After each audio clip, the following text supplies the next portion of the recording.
அடுத்தது துலாம் ராசி. இந்த துலாம் ராசிக்கு இந்த செவ்வாய் பயிற்சி எப்படி இருக்குது? ஏன்னா நிறைய துலாம் ராசி எல்லாம் வந்து எல்லா பயிற்சியும் முடித்து இப்போ தான் கொஞ்சம் ரிலீஃப் ஆகி வெளில வந்திருக்காங்க. அவங்க எப்படி இருப்பாங்கன்னு சொல்லுங்கள் கொஞ்சம். துலாம் ராசிக்கு செவ்வாயானவர் 2 7 அவர் தான். இப்போ வருமானங்கள் வந்து ஒரு பக்கம் அதிகமாக வந்தாலும் அந்த வருமானங்கள் வந்து விரைச்செலவாக மாறக்கூடிய அமைப்பு வந்து ரொம்ப அதிகமாக இருக்குது. அப்போ இந்த நேரங்களில் வரக்கூடிய வருமானத்தை நீங்கள் வந்து தகுந்த ஒரு இன்வெஸ்ட்மெண்ட் பண்ணுறது. அப்போ உங்களுடைய மூத்த சகோதரன் மூலமாக உங்களுக்கு ஏதோ ஒரு ஆதாயம் வரப்போகுது. இது வரைக்கும் கண்டுக்காமல் இருந்திருப்பாங்க. அப்போ ஏதோ ஒரு ஆதாயம் வர்றதுக்கு செவ்வாயும் காரணமாக இருக்காரு.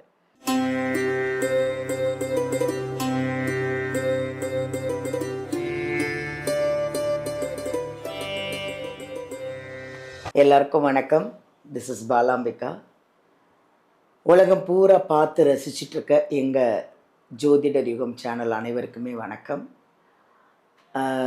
என்ன சொல்கிறது, எங்களோட சேனல் வந்து இம்ப்ரூவ்மெண்ட் ஆனதுக்கும் உங்களோட கமெண்ட்டு ஜோதிட விஷயம் எல்லாமே வந்து உங்களுடைய சந்தேகங்களை கேட்டு நாங்கள் அதுக்கு சொல்யூஷன் கொடுத்து இவ்வளோ சந்தோஷமாக இருக்குது. ஒரு கமெண்ட் பார்க்கும்போது தான் எங்களுக்கு இன்னும் என்ன பண்ணணும், இன்னும் உங்களுக்கெல்லாம் என்னென்ன கொடுக்கலாம், என்னென்ன மெசேஜ் கொடுக்கலாம் அப்படின்னு ஒரு ஆசை எங்களுக்கு.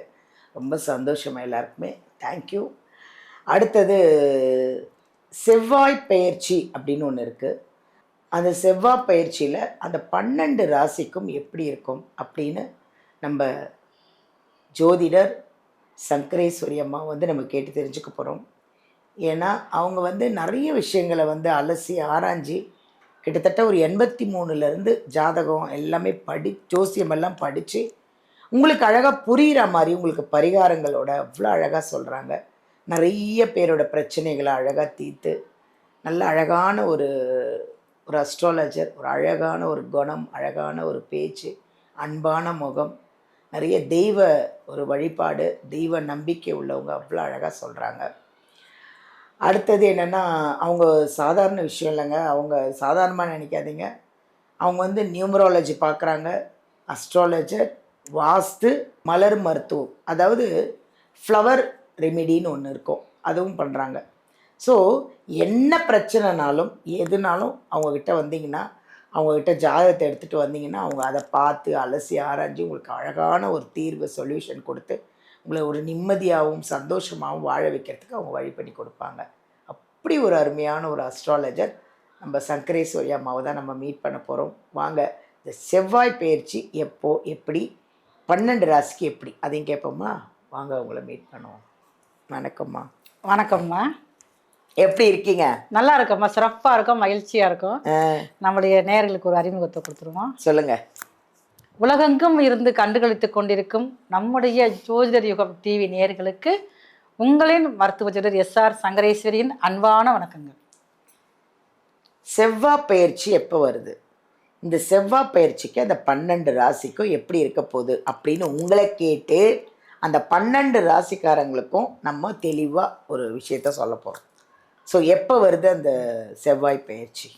செவ்வாய் பயிற்சி அதுக்கு முன்னாடி செவ்வாயை பற்றி முதல்ல பார்த்துக்கணும். சொல்லுங்கள். செவ்வாய் இல்லாமல் இந்த உலகத்தில் இயக்கமே கிடையாது. ஆமாம். அந்த அளவுக்கு நம்ம உடம்பு நம்ம ஆரோக்கியம் இருக்கணும்னா செவ்வாய் ரத்த காரகர் முக்கியம். ஓ, பிளட் வேணும்ல, உடம்புல, அது காரகர் யார்? செவ்வாய் தான். செவ்வாய் ஆதிக்கம் குறைஞ்சா பிளட் குறைஞ்சிரும், ஹெச்பி குறைஞ்சிரும். அப்புறம் நம்ம வாட்டுக்கு பேய் பிடிச்ச மாதிரி அப்படியே மக்குன்னு உட்காந்துக்கிட்டே இருக்க வேண்டியது, மக்கு பிடிச்ச மாதிரியே இருப்போம். அப்போ செவ்வாய் ஒவ்வொருத்தருடைய வாழ்க்கையிலையும் உடல் ரீதியாகவும் உலகியல் ரீதியாகவும் எல்லா இடத்துலையும் செவ்வாய் தேவை. Very good. செவ்வாய் தான் பாருங்க காலபுருஷனுக்கு முதல் ராசியில ஆட்சி வீட்டில் இருக்காரு.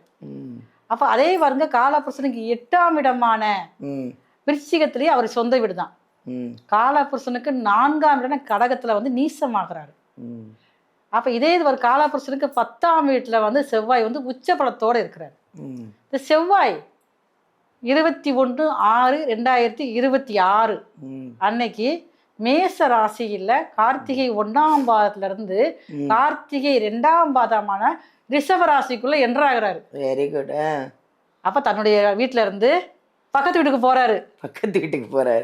வீட்டை நல்லா நிர்வாகம் பண்ணி எல்லாம் முடிச்சிட்டாரு. பக்கத்து வீட்டுல போய் சுத்தப்படுத்த போறாரு. Very good. அங்க ஏதோ ஒரு சில குளறுபடிலாம் இருக்குது, நான் போய் பார்த்துட்டு வரேன் அப்படிங்கிற மாதிரி போறாரு. செவ்வாயாதவங்களுக்கு கூட புரியுமா நீங்க சொல்றது அவ்வளவு அழகா? செவ்வாய்க்கு மற்ற கிரகங்களுக்கு எல்லாம் பாருங்க ஒரு பார்வை இருக்கும், 3 பார்வை இருக்கும். செவ்வாய்க்கு அதே மாதிரி 3 பார்வை தான். ஆனா பாருங்க 4, 7, 8 சிறப்பான பார்வைகள் இருக்குது. அப்ப ஒரு மிலிட்ரி மேன் நம்ம வீட்டுக்கு வந்தா எப்படி இருக்கும், அப்படித்தான் ரிஷபராசிக்குள்ள என்ட்ராகிறார். அன்னைக்கு பாருங்க லக்கணம் வந்து மீன லக்கணம் நடந்துகிட்டு இருக்கு. அந்த லக்கணத்துல பூர நட்சத்திரம் சிம்ம ராசி நடப்புல இருக்கிறப்ப ரிஷபராசிக்குடைய பாதத்தை எடுத்து வைக்கிறார் முதல் டிகிரியில. ஸோ இப்போ வந்து எப்படி என்டர் ஆகுறாருன்னு சொல்லிட்டீங்க. ஸோ இப்போ 12 ராசியும் நம்ம பார்க்க போகிறோம். அடுத்தது துலாம் ராசி. இந்த துலாம் ராசிக்கு இந்த செவ்வாய் பயிற்சி எப்படி இருக்குது? ஏன்னா நிறைய துலாம் ராசி எல்லாம் வந்து எல்லா பயிற்சியும் முடித்து இப்போ தான் கொஞ்சம் ரிலீஃப் ஆகி வெளில வந்திருக்காங்க. அவங்க எப்படி இருப்பாங்கன்னு சொல்லுங்கள் கொஞ்சம். துலாம் ராசிக்கு செவ்வாயானவர் 2-7 அவர் தான் குடும்பத்தை நிர்வாகம் பண்ணக்கூடியவரும். துளாராசிக்கு வந்து அவர் தான். துளாராசியில் பிறந்த ஆணாக இருந்தாலும் பெண்ணாக இருந்தாலும் அவங்கள சார்ந்து தான் இருக்கணும். அப்படி இருக்கக்கூடிய இது வரைக்கும் 7ஆம் இடத்துல வில் பவரோடு இருந்தாங்க. அப்போ துளாராசிக்கு இது வரைக்கும் அவங்களுடைய வாழ்க்கை துணை வந்து சில ஒரு எண்ணங்கள் கோரிக்கைகள் வச்சுருப்பாங்க, அதெல்லாம் நிறைவேற்றணும். அந்த மாதிரி அமைப்புல இவங்க ஒரு கட்டாயத்துக்கு பேரில் தான் இருந்திருப்பாங்க. சில பேருக்கு பாருங்க அதுவும் நடக்கவும் செஞ்சுருக்கும். அவங்க கேட்டதை வாங்கி தரணும். திடீர்னு பற்றி ஏதாவது விஷயம் கேட்டிருப்பாங்க, அதெல்லாம் வாங்கி தரணும். அந்த மாதிரி ஒரு கட்டுப்பாட்டுக்குள்ளே இருந்திருப்பாங்க. இப்போ இந்த செவ்வாய் பகவானா 8ஆம் இடத்துக்கு போயிட்டார் துளாராசிக்கு. இப்போ போகிறப்ப அப்பா பரவாயில்ல, இப்போ நம்மள கொஞ்சம் ஃப்ரீயாக விட்டுட்டா அப்படிங்கிற மாதிரி ஒரு எண்ணம் வந்து துளாராசிக்காரர்களுக்கு வரும். ஆனால் இருந்தாலும் 8ஆம் இடத்துக்கு போகிறதுனால உங்கள் 2ஆம் இடத்தை பார்க்குறாரு. இப்போ வருமானங்கள் வந்து ஒரு பக்கம் அதிகமாக வந்தாலும் அந்த வருமானங்கள் வந்து விரைச்செலவாக மாறக்கூடிய அமைப்பு வந்து ரொம்ப அதிகமாக இருக்குது. அப்போ இந்த நேரங்களில் வரக்கூடிய வருமானத்தை நீங்கள் வந்து தகுந்த ஒரு இன்வெஸ்ட்மெண்ட் பண்ணுறது இதெல்லாம் செய்கிறப்ப பணம் வந்து விரயமாகிறத வந்து தடுக்க முடியும். அடுத்து செவ்வாய் பகவான மாதிரி உங்கள் ராசிக்கு 11ஆம் இடத்துல லாபஸ்தானத்தையும் பார்க்குறாரு. அப்போ உங்களுடைய மூத்த சகோதரன் மூலமாக உங்களுக்கு ஏதோ ஒரு ஆதாயம் வரப்போகுது.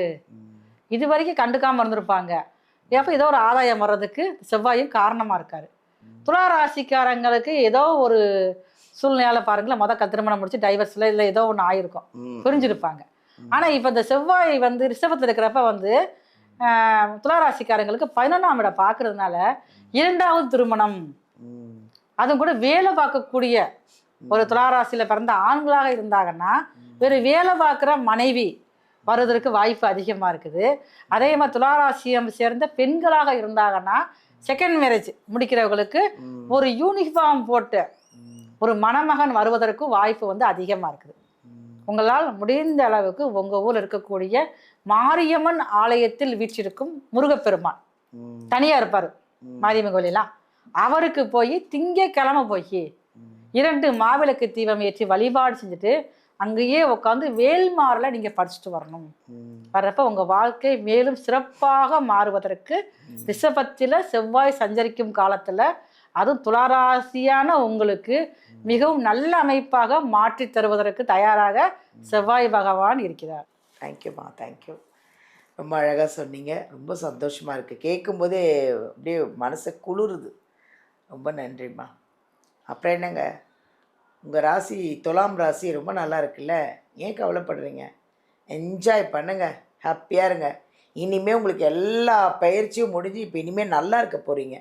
அதனால் வாழ்க்கையில் சந்தோஷமாக இருங்க, ஹாப்பியாக இருங்க. எங்கள் வீடியோலேருந்து நம்பர் எடுத்து உங்கள் ஜாதகத்தை எடுத்துகிட்டு போய் எங்கள் சங்கரேஸ்வரி அம்மாகிட்ட காமிங்க. ஏன்னா ஜாதகத்தில் கட்டங்கள் தான் சில இதெல்லாம் வேலை செய்யும்.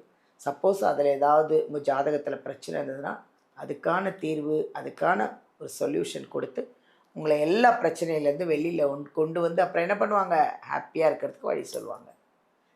தேங்க்யூ.